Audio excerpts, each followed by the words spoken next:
Hello dear students. और आज हम लोग शुरू कर रहे हैं द गोल्ड वॉच, जो कि शॉर्ट स्टोरी है। और समय ना बेकार करते हुए हम लोग सीधे द गोल्ड वॉच की थीम पे आते हैं, जो एक बहुत ही गरीब मजदूर की कहानी है। दैट मीन्स शंकु की कहानी है। शंकु की कहानी में क्या क्या हो रहा है, आइए शुरू करते हैं आपकी स्क्रीन से। As on many previous nights, Sanku could not get any sleep that night. He turned and tossed in his bed, but it was no use. The more he thought, the worse he felt.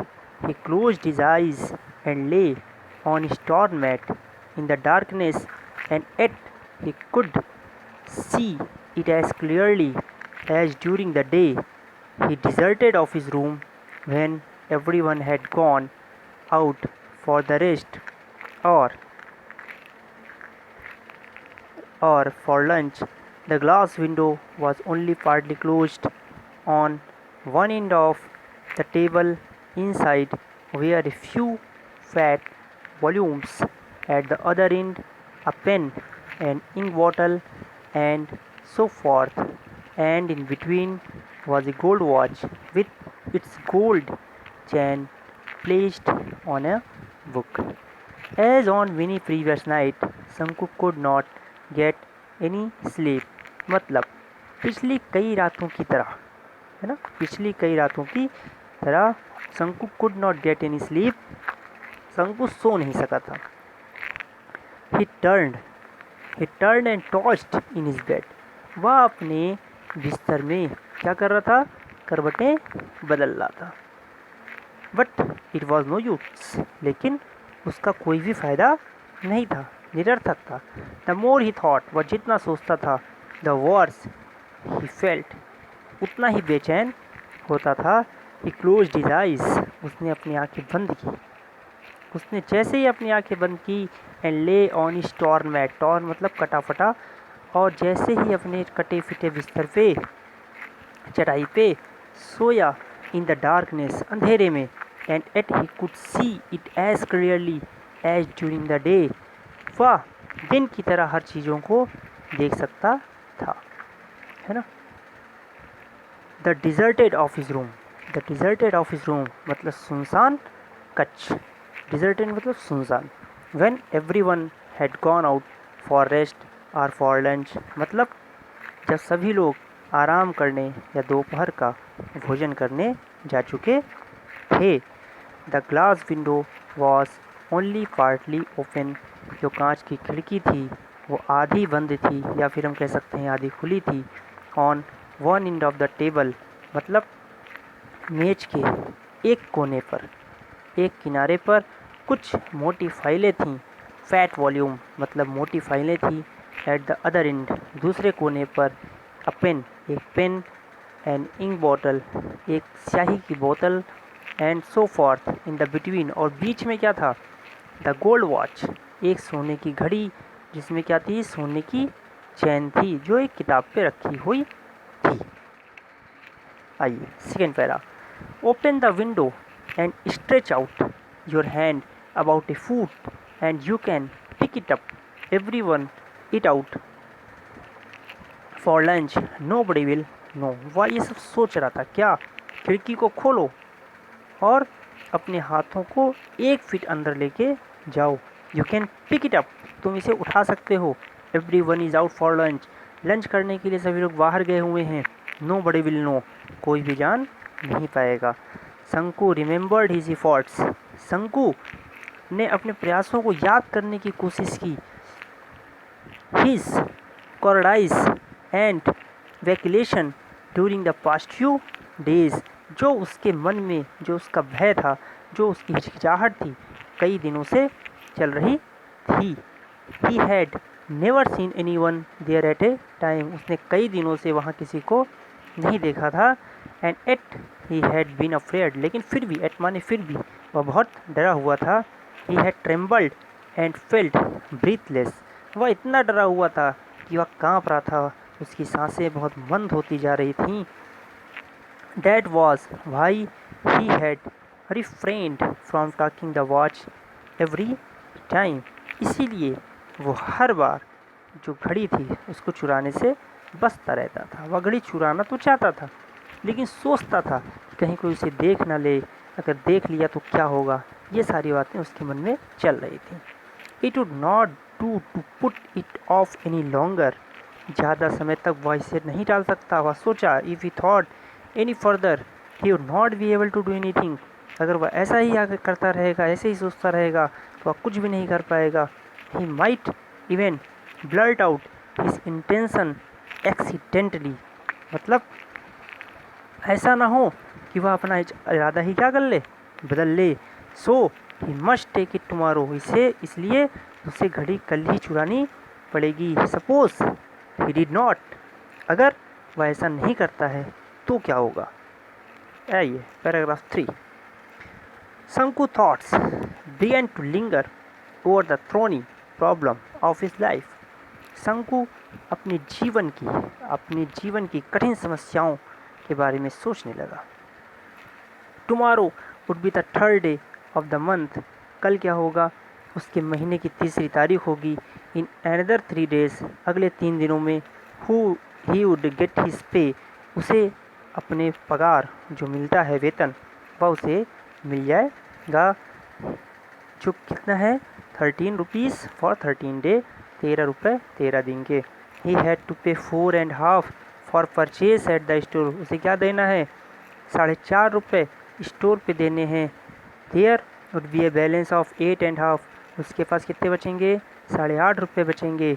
He had repaid only 5 out of the 10 rupees he had borrowed from the fund the previous month to go home for his mother's death anniversary. वो सोच रहा है अपनी माँ के श्राद्ध के लिए जो पिछले महीने उसने 10 रुपये लिए थे, उसमें से उसने सिर्फ 5 ही रुपये चुकाए हैं। नहीं, बाकी के जो उधार लिए हैं उसे भी 6 पैसे के हिसाब से क्या करना है, चुकाना है, जो 5 रुपये के लिए ब्याज समेत हो जाएंगे। No, he must pay the remaining 5 rupees with interest at 6 paise a rupee in a week at the tea shop. चाय की दुकान पे he owed over 3 rupees for 2 week. 2 हफ्ते में क्या हो गया है, 3 रुपये से ज़्यादा का उधार हो गया है। बिसाइड्स प्रीवियस ईयर, पिछला था उधारी उसको छोड़ करके ऐसा हो गया है ना। Amounting to a rupee and half, मतलब जो कितना था, 1.5 रुपये था। He owed 6 rupee to Ali. उसने अली से भी 1.5 रुपये उधार ले रखा है।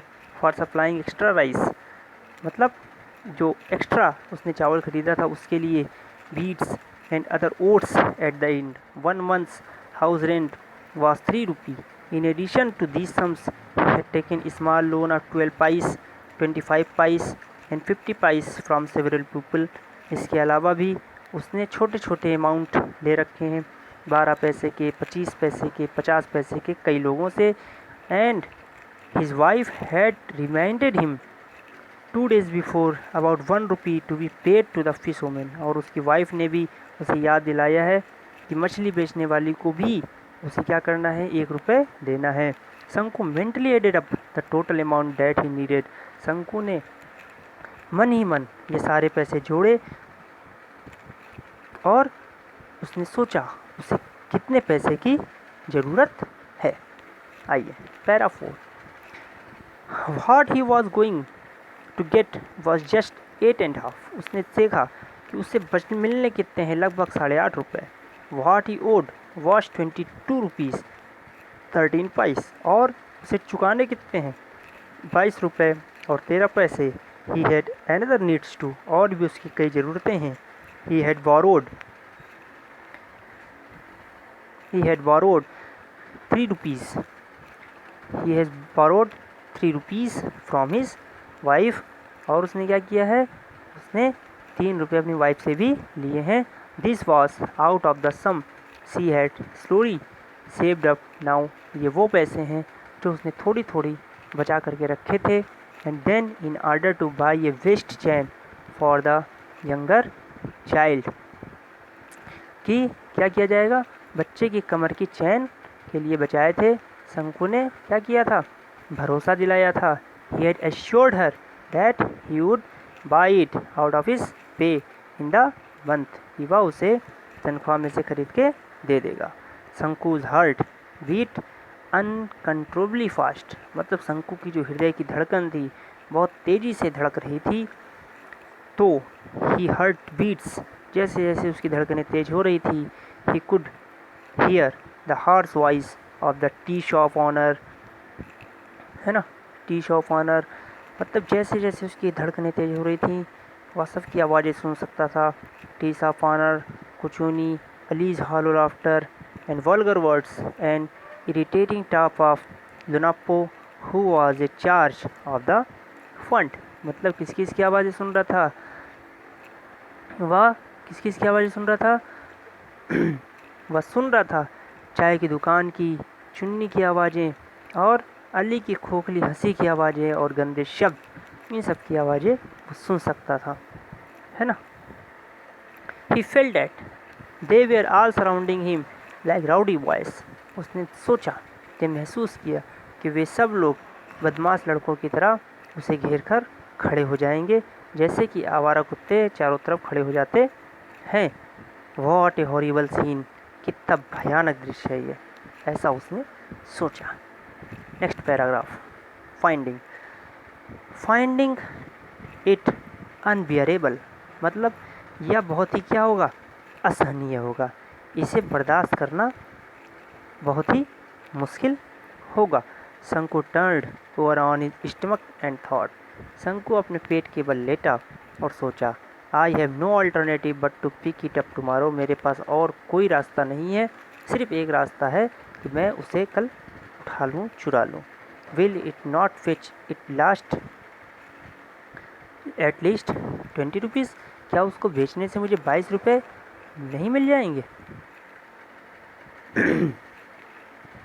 इवन 15 विल डू, कम से कम 15 तो मिल ही जाएगा, ऐसा उसने सोचा। 15 प्लस 8 एंड हाफ, 15 और 8.5 जो उसे मिलने हैं 23 एंड हाफ, और उसे देने कितने थे 22 एंड हाफ, उसका काम हो जाएगा। It will fetch more than 15, he would be able to pay his debts and live in peace, और वो शांति से रहेगा। A life free from debts with a feeling of relief he drifted into a light sleep, और यह ऐसे सोचते ही सोचते वह नींद में खो गया और सुबह हो गई। It was morning. What are you still sleeping, तुम अभी तक सो रहे हो? Shanku's wife said gently shaking his shoulders, उसकी कंधे को हिलाते हुए प्यार से शंकु की वाइफ ने कहा। Shanku raised his head at once, Shanku ने एक बार अपना सर उठाया। His wife picked up the younger child who was crawling up to her, Shanku ने तुरंत अपना सिर उठाया, उसकी पत्नी ने छोटे बच्चे को उठाया जो रेंगता हुआ उसकी ओर आ रहा था। क्रॉलिंग मतलब रेंगना। एंड आस्क्ड शंकु, और शंकु से पूछा, don't you have to go to work today, क्या तुम्हें ऑफिस में नहीं जाना? ओ यस, हाँ मुझे जाना है। And go out of bed, और वो बेड से उठा। Paragraph 6, he stepped down in the courtyard, courtyard का मतलब होता है आंगन। He stepped down in the courtyard in hurry, और जल्दी जल्दी आंगन में आया। Watching the golden rays of morning sun, और सुनहरी किरणें जो सूरज की थीं, सुनहरी किरणें जो सूरज की थीं उसे देखा। Sun piercing the lush bamboo foliage on the eastern side and brightening the old palm leaf stage, है ना, जो क्या कर रही थी, जो बांस को पार करते हुए ताड़ के पत्तों के छप्पर को चमकीला बना रही थी। ही वॉश्ड हिज फेस, उसने अपना चेहरा धोया और हाथ धोया जैसा कि वो करता था। And put on his working clothes, और अपने कपड़े पहने जो काम करने के कपड़े थे। And was to about to leave his factory when his wife said, और जैसे ही वो फैक्ट्री के लिए निकलने वाला था उसकी वाइफ ने कहा, लिसन, सुनो, you must buy some ointment for the child, तुम्हें क्या करना है,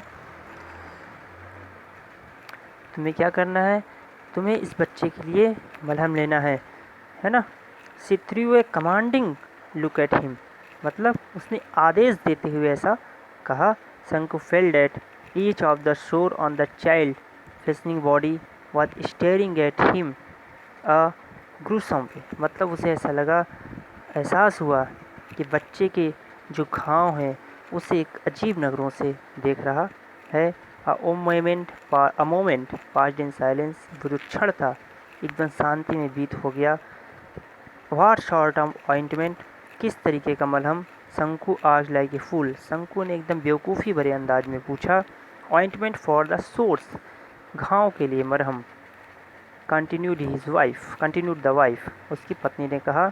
you mean you have not seen the sores all over the child's body, क्या तुमने अब बच्चे के पूरे शरीर पे घाव नहीं देखे? Yes, how many price for the ointment, मतलब जो मलहम है वो लगभग कितने का आ जाएगा? एट लीस्ट 30 पाइस वर्थ, लगभग 13 पैसे का। We must apply it for 3 days at least, हमें कम से कम उसे 3 दिन लगाना पड़ेगा। Shanku began to walk with a bent head, मतलब शंकु सिर झुका करके आगे बढ़ा। Please, she called out for a soft voice, कृपया, उसने अपने धीमे सुर में कहा। शंकु लुक बैक, शंकु ने पीछे मुड़ा। सी स्पोक जेंटली, उसने सज्जनतापूर्वक मतलब धीमे सुरों में कहा। Please bring 2 ripe bananas who when you come back in the evening, क्या कर ले आना? 2 पके हुए केले ले आना जब तुम वापस शाम को आओगे। The baby starts crying at night, जो बच्चा है रात में रोने लगता है। And I have no milk to give him, और मेरे पास उसे देने के लिए दूध नहीं है। 7 paragraph. She stood there pulling up her blouse with her left hand, या वहीं पर खड़ी रही, वह वहीं पर खड़ी रही, मतलब उसकी वाइफ वहीं पर खड़ी रही और बाएं हाथ से अपने ब्लाउज को ऊपर की ओर खींचा। देन शंकु नोटिस्ड हर बेली बलिंग आउट, शंकु ने नोटिस किया, ध्यान दिया कि उसका जो पेट है वो कुछ बाहर आ रहा है। Was it another burden on the way, उसने सोचा क्या उसकी तरफ उसकी ओर एक और बोझ आ गया है ना, उसकी ओर एक और बोझ आ गया है। शंकु वॉज स्टन्ड, शंकु क्या था? एकदम स्तब्ध था। ही कस्ड हिमसेल्फ, उसने अपने आप को कोसा। एंड विद डीप साई, और गहरी सांस के साथ he resumed his walk to the factory, और वो फैक्ट्री की तरफ चल पड़ा। लिसन, सुनो, डू नॉट फॉरगेट, भूलिएगा नहीं। द वाइफ रिमाइंडेड हिम, उसकी वाइफ ने उसे याद दिलाया। शंकु nodded his head and walked on, शंकु ने अपना सर हिलाया और आगे बढ़ गया। हम लोगों ने अब तक 7 पैराग्राफ पढ़े, टोटल इसमें 13 पैराग्राफ हैं, ध्यान रखना है। आइए एक बार इसकी इम्पॉर्टेंट वर्ड मीनिंग्स भी हम लोग देख लेते हैं, फिर इस चैप्टर को मतलब इस 7 पैराग्राफ को ख़त्म करते हैं। प्रीवियस मतलब पिछला, डिजर्टेड मतलब खाली और सुनसान, फैट वॉल्यूम्स मतलब मोटी मोटी फाइलें, स्ट्रेच आउट मतलब हाथ आगे बढ़ाना, इफ़र्ट्स मतलब कोशिश करना, कॉवर्ड्स मतलब भय, वैसिलेशन मतलब घबराहट,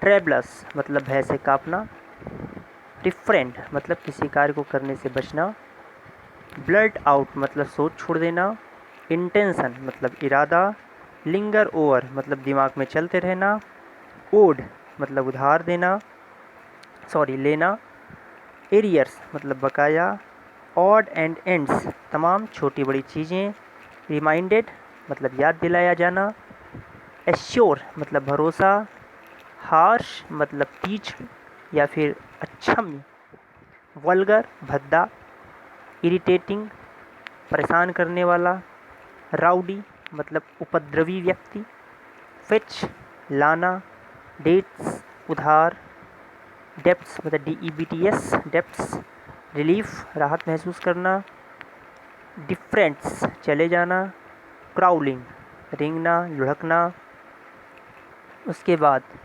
स्टेप डाउन नीचे आना, कोर्टयार्ड आंगन, पीरिंग छीरते हुए, लश हरा भरा, फॉलिएज हरी पत्ती, पाम लीफ ताड़ के पत्ते, थैच छप्पर, ऑइंटमेंट मलहम, शोर SORE शोर घाव, फ्लैटरिंग फोड़े से भरा हुआ, स्टेयरिंग घूर के देखना, ग्रूशम अजीब तरीके से, ब्लेजिंग आउट बाहर की ओर आना, बर्डन बोझ, स्टंड आश्चर्यचकित, कर्स्ट कोसना, रिज्यूम्ड पुनः शुरू करना, नो डेट, सहमति में सर हिलाना। ये आपके पैराग्राफ 7 तक जो बहुत ही ज़्यादा कठिन मीनिंग है उनको ले लिया गया है।